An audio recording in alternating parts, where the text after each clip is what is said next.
Blood pump नहीं कर पाता है तो उसकी वजह से शरीर के अन्य भागों में ब्लड जमा होने लगता है, जिसको हम भाषा में बोलते हैं कि पैरों में सूजन आ गई, पेट में सूजन आ गई। इसके अलावा पेशेंट की धड़कन अनियमित हो सकती है। पेशेंट लंबे समय तक हाइपरटेंशन के बने रहने की वजह से हार्ट को अगेंस्ट हाई बीपी पंप करना पड़ता है। तो जब भी कोई व्यक्ति स्ट्रेस में रहता है तो उसकी हार्ट रेट बढ़ जाती है, और हार्ट रेट बढ़ने से शरीर के अंदर कुछ हानिकारक हार्मोन निकलते हैं। तो ऐसे जो छोटे नवजात बच्चे होते हैं उनको दूध पीने में कठिनाई होती है, वो एक बार में माँ का पूरा दूध नहीं पी पाते। नमस्कार। अगर आपका भी सांस लेते हुए भी फूलता है, आपकी हार्ट बीट इरेगुलर या रैपिड है, कफ है जो लंबे समय से बना है, पैरों या एंकल में स्वेलिंग रहती है, थकान और कमजोरी है, तो वीडियो को आखिर तक देखिएगा, क्योंकि आज हम बात करेंगे हार्ट फेलियर की। हार्ट फेलियर पर जानकारी देने के लिए आज हमारे साथ हैं डॉक्टर गौरव सिंघल। सर ESIC हॉस्पिटल में सीनियर इंटरवेंशनल कार्डियोलॉजिस्ट हैं और हेड ऑफ डिपार्टमेंट हैं। नमस्कार सर। सर, जब आपने बताया था कि हार्ट फेलियर पर बात करेंगे, तब मुझे समझ में आया कि हार्ट अटैक और हार्ट फेलियर तो अलग अलग टर्म्स हैं। तो सबसे पहले मैं यही जानना चाहूंगी कि आप हमारे व्यूअर्स को बताएं कि इन दोनों में क्या अंतर है। देखिए, हार्ट अटैक जो है वो आम भाषा में हम बोलते हैं कि किसी पेशेंट को हार्ट अटैक आ गया, तो इसका मतलब ये है कि पेशेंट्स के हार्ट की किसी आर्टरी के अंदर ब्लॉकेज आ गया या रक्त का थक्का जम गया, जिसकी वजह से पेशेंट को पेन हुआ और उसको हम हार्ट अटैक बोलते हैं जी। वहीं दूसरी ओर अगर हार्ट फेलियर की बात करूं तो आप जानते हैं कि हार्ट एक ऐसा ऑर्गन है जो कंटिन्यूअस वर्क करता रहता है अपनी बॉडी में।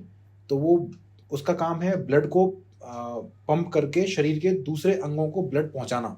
तो जब वो इस कार्य को अपनी पूर्ण क्षमता के साथ नहीं कर पाता है, तब हम इसको हार्ट फेलियर का नाम देते हैं। तो इसके अंदर हार्ट की जो पंपिंग मसल्स होती हैं वो वीक हो जाती हैं, जिसकी वजह से वो हार्ट पंप नहीं कर पाता है, जिसको हम मेडिकल टर्म में हार्ट फेलियर कहते हैं। बेसिकली जो हार्ट फेलियर है उसको हार्ट फेलियर तभी बोलते हैं जब कुछ, चाहे वो स्मॉल परसेंटेज ही हो, उसके हार्ट मसल्स ने काम करना कम कर दिया हो, उसको भी हम हार्ट फेलियर बोलते हैं, और ज़्यादा कर दिया हो तब भी उसको हार्ट फेलियर बोलते हैं। तो हम इसकी कुछ ग्रेडिंग होती है जिसमें हम इसको डिफाइन करते हैं कि हार्ट फेलियर कितना हो चुका है। बट आम भाषा में हम यही बोलते हैं कि वो हार्ट फेलियर है जी। और हार्ट काम करना बंद कर देगा तो हम उसको बोलते हैं कि वो कार्डियक अरेस्ट हो गया है, और जिसकी वजह से पेशेंट की डेथ हो जाती है। तो ये एक मिसनोमर है कि हार्ट फेलियर हो गया तो इसका मतलब हार्ट ने बंद कर दिया काम। हार्ट वर्क कर रहा है बट वो पूर्ण क्षमता के साथ नहीं कर रहा है। सर, आपसे बात करने से पहले मैंने थोड़े सिम्टम्स पढ़ लिए थे जिनका जिक्र मैंने अभी शुरू में किया, थकान वगैरह। इसके अलावा हार्ट फेलियर के क्या सिम्टम्स होते हैं? देखिए, सबसे महत्वपूर्ण जो सिम्टम है वो होता है मरीज को चलने से, काम करने से सांस फूलना, ये सबसे मुख्य सिम्टम है।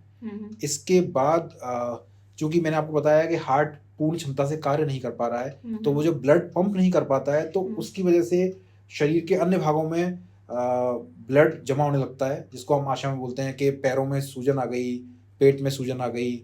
इसके अलावा पेशेंट की धड़कन अनियमित हो सकती है। पेशेंट की जो धड़कन है वो पेशेंट को फील होने लगेगी। लंग्स के अंदर फ्लूइड लेवल बढ़ जाता है, हार्ट के चारों तरफ भी फ्लूइड लेवल बढ़ जाता है। पेशेंट को जल्दी छोटे मोटे काम करने से थकान हो जाती है। पेशेंट का वजन बढ़ने लगे सडनली, साथ में सांस फूलने लगे, तो ये भी एक हार्ट फेलियर का लक्षण होता है। जब पेशेंट का वजन बढ़ता है, शरीर में फ्लूइड बढ़ता जाता है, तो लीवर पर भी फ्लूइड की मात्रा जमा होने लगती है, तो पेशेंट को भूख लगना कम हो जाता है। तो ये सभी जो लक्षण हैं ये एक हार्ट फेलियर को दर्शाते हैं। एक अभी आपने कहा था कि सांस फूलना, तो अस्थमा में भी लोगों को सांस लेने में परेशानी होती है, तो इससे कंफ्यूजन होने के चांसेस हैं क्या कि वो लोग उसे अस्थमा की समस्या समझें? बिल्कुल, बहुत सारे अस्थमा के पेशेंट्स फेफड़ों के डॉक्टर से, लंग्स के डॉक्टर से ट्रीटमेंट लेते रहते हैं और बाद में मालूम पड़ता है कि उनको हार्ट फेलियर वाली बीमारी थी। तो ऐसा बहुत बार होता है कि अस्थमा वाले पेशेंट्स को मालूम ही नहीं होता कि उनको फेफड़ों की बीमारी नहीं है, उनको हार्ट की बीमारी है। तो लंबे समय के बाद, जब उपचार के बाद जब ठीक नहीं होते हैं, तब वो कार्डियोलॉजिस्ट के पास आते हैं, तब उनको मालूम पड़ता है कि वो हार्ट के पेशेंट, क्योंकि ये अस्थमा वाले जो सिम्टम्स हैं और हार्ट फेलियर के सिम्टम्स हैं वो जनरली ओवरलैप करते हैं और कॉमन होते हैं, जिसमें मेनली चलने पर सांस फूलना सबसे प्रमुख सिम्टम है। जी सर एक अभी आपने थोड़ी देर पहले बात की थी ग्रेड्स की, इसके, तो उनके बारे में थोड़ा डिटेल से बताइए कि फेलियर के ग्रेड्स कौन कौन से हैं हार्ट फेलियर के। जी, देखिए अमेरिकन हार्ट एसोसिएशन ने 2 प्रकार की ग्रेडिंग की हुई है हार्ट फेलियर की अवस्था को पहचानने के लिए। जी। एक की हुई है पेशेंट्स के सिम्पटम्स के आधार पर जी। और एक की हुई है हार्ट की कंडीशन के आधार पर। हम्म। तो हार्ट की कंडीशन के आधार पर हार्ट फेलियर को 4 भागों में डिवाइड किया हुआ है, स्टेज ए, बी, सी और डी। जी। स्टेज ए होता है जिसमें हार्ट की बाहरी संरचना और आंतरिक संरचना में कोई डिफेक्ट नहीं आया है। और स्टेज 4 होता है कि पेशेंट की बाहर की संरचना और आंतरिक संरचना हार्ट की उसमें चेंज हो चुका है और पेशेंट्स को हार्ट फेलियर के सिम्टम्स भी हैं। इसी तरह अगर हम सिम्टम्स के आधार पर ग्रेडिंग की बात करें तो इसको भी 4 भागों में बांटा गया है, 1, 2, 3, 4। 1 जो ग्रेडिंग होती है ये पेशेंट के कार्यों के आधार पर बांटा गया है। जैसे पेशेंट घर के रूटीन काम नहीं कर पाता तो इसको हम स्टेज 4 बोलते हैं। और एक पेशेंट जो घर के रूटीन काम सारे कर लेता है बिना सांस फूले, लेकिन उन काम से ज़्यादा करने पर उसको सांस फूलता है, तो इसको हम स्टेज 1 बोलते हैं। तो इसके बीच की जो ग्रेडिंग है उसमें डिफरेंट डिफरेंट प्रकार के वर्क आते हैं, डिफरेंट डिफरेंट प्रकार की एक्सरसाइज आती है, जिसके आधार पर हम हार्ट फेलियर की ग्रेडिंग करते हैं। सर हार्ट फेलियर किन वजह से हो सकता है? देखिए हार्ट फेलियर होने के बहुत सारे कारण हैं। सबसे जो मुख्य कारण जो हमारे देश में है वो हार्ट अटैक है। जी।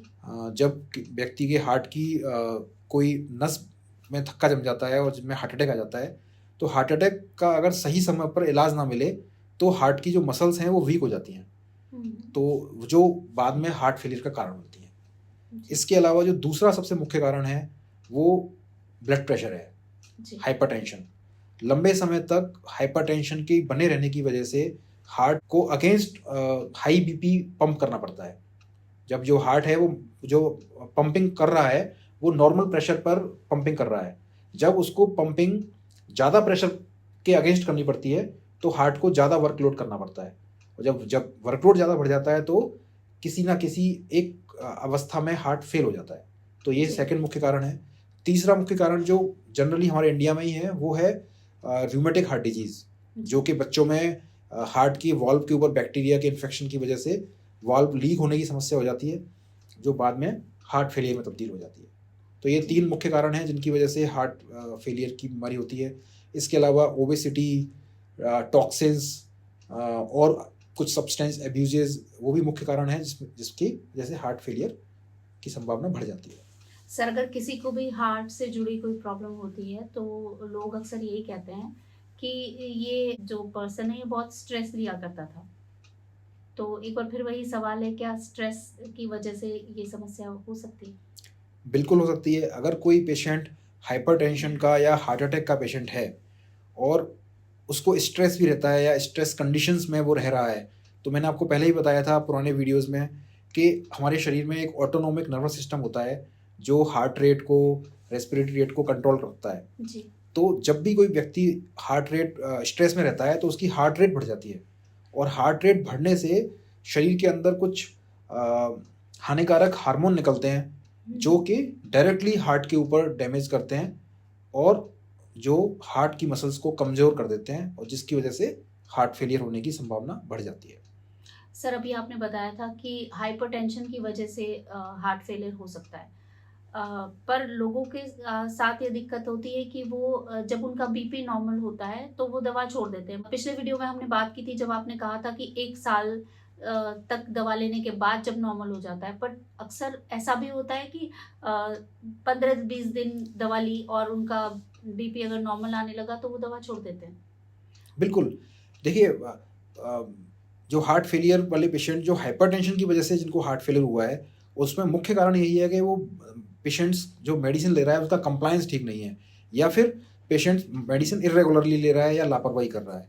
तो ऐसे पेशेंट्स को कभी भी लापरवाही नहीं करनी चाहिए, और जो दवाइयाँ हैं वो टाइम पर लेनी चाहिए और रेगुलर अपने डॉक्टर को दिखाते रहें, ताकि ये मालूम पड़ता रहे कि आपकी जो दवाइयाँ ले रहे हैं उनसे ब्लड प्रेशर कंट्रोल है या नहीं। सर क्या ऐसा भी होता है कि कुछ मेडिसिन ऐसी होती हैं जिनकी वजह से हार्ट फेलियर हो सकता है? बिल्कुल, ऐसी बहुत सारी मेडिसिन्स हैं जो हार्ट फेलियर करती हैं। कैंसर में उपयोग में आने वाली ज़्यादातर दवाइयाँ जो कीमोथेरेपी जिसको हम बोलते हैं, वो हार्ट की मसल्स को डायरेक्ट नुकसान पहुंचाती हैं।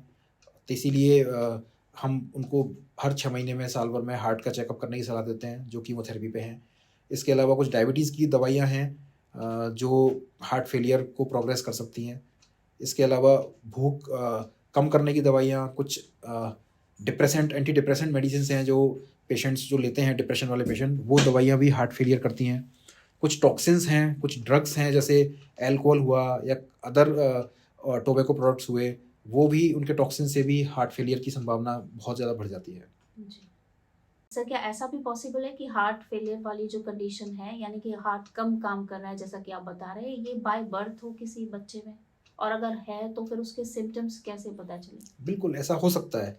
जो जन्मजात जो हृदय रोग होते हैं, जिसको हम आम भाषा में बोलते हैं कि बच्चे के दिल में छेद है, तो अगर ये छेद बड़े होते हैं, जन्म से बड़े बड़े छेद होते हैं, तो ये डायरेक्टली हार्ट फेलियर ही करते हैं पेशेंट्स को। तो ऐसे जो छोटे नवजात बच्चे होते हैं, उनको दूध पीने में कठिनाई होती है, वो एक बार में माँ का पूरा दूध नहीं पी पाते, उनको दूध पीते पीते माथे पर पसीना आ जाता है। तो इन सभी सिम्टम्स को पहचान के पीडियाट्रिशियन या कार्डियोलॉजिस्ट बता सकता है कि ये बच्चा हार्ट फेलियर से ग्रसित है या नहीं। क्योंकि वो बच्चा खुद जो आम जो सिम्टम्स हैं, सांस फूलना और चलने फिरने पर थकान होना, वो तो बच्चा बता नहीं सकता। तो अदर सिम्टम्स जो बच्चों में होते हैं वो यही होते हैं कि बच्चा जल्दी थक जाएगा, दूध एक बार में कंप्लीट नहीं कर पाएगा, माथे पे पसीना आ जाता है, या बच्चे का वजन नहीं बढ़ रहा है, जिसको हम बोलते हैं फेलियर टू थ्राइव। वो बच्चा ढंग से ग्रो नहीं कर पा रहा है। तो ये भी एक सिम्टम है हार्ट फेलियर का, जो बच्चों में जन्मजात हृदय रोग की बीमारियों में हो सकता है। Thank you so much sir, आपने हार्ट फेलियर पर हमें इतनी महत्वपूर्ण जानकारी दी। अगले वीडियो में डॉक्टर गौरव सिंघल सर से ही जानेंगे हार्ट फेलियर की कॉम्प्लिकेशंस, डायग्नोसिस और ट्रीटमेंट के बारे में। हाइपरटेंशन और डायबिटीज़ और ओबेसिटी, डिस्लिपिडीमिया, ऐसे पेशेंट्स को हार्ट फेलियर होने की रिस्क ज़्यादा होती है। तो आप देख सकते हैं कि इसका जो हार्ट है वो थोड़ा सा एनलार्ज है, और जो लंग्स हैं उसके अंदर ये काफ़ी सारे इन्फिल्ट्रेट्स हैं। तो इसको हम आम भाषा में बोलते हैं कि लंग्स के अंदर पानी भरा हुआ है। और आप देखिए ट्रीटमेंट, मेडिकल साइंस कितनी एडवांस है कि उसका हमने 2 दिन के ट्रीटमेंट के बाद अब आप देखिए उसका लंग्स बिल्कुल ठीक हो गया। उसके लंग्स के अंदर से वाटर पूरा बाहर हो गया, और पेशेंट्स को इमीडिएटली 2 दिन के अंदर रिलीफ हो गया। और सबसे जो महत्वपूर्ण बात है वो है फ्लूइड मैनेजमेंट। आप अपना जो भी आप लिक्विड इंटेक ले रहे हैं, चाहे वो किसी भी रूप में हो, चाहे चाय हो, कॉफ़ी हो, छाछ हो, जूस हो, पानी हो, उसको आप बैलेंस बना के रखें। वीडियो अच्छा लगा तो लाइक जरूर कीजिए। अगर आपको लगता है कि वीडियो में दी गई जानकारी किसी के लिए उपयोगी हो सकती है तो इसे शेयर भी कर दीजिए। हेल्थ से जुड़ी ऑथेंटिक इन्फॉर्मेशन चाहते हैं तो आप हमारे चैनल को सब्सक्राइब भी कर सकते हैं, ताकि चैनल पर अपलोड होने वाले सारे वीडियोस आप तक पहुंच सकें। आप हमसे इंस्टाग्राम, फेसबुक पर भी जुड़े रह सकते हैं। इनके लिंक आपको डिस्क्रिप्शन में दिए हुए हैं। अगर कोई सुझाव देना चाहते हैं तो हमारा ईमेल आईडी भी आपको डिस्क्रिप्शन में मिल जाएगा।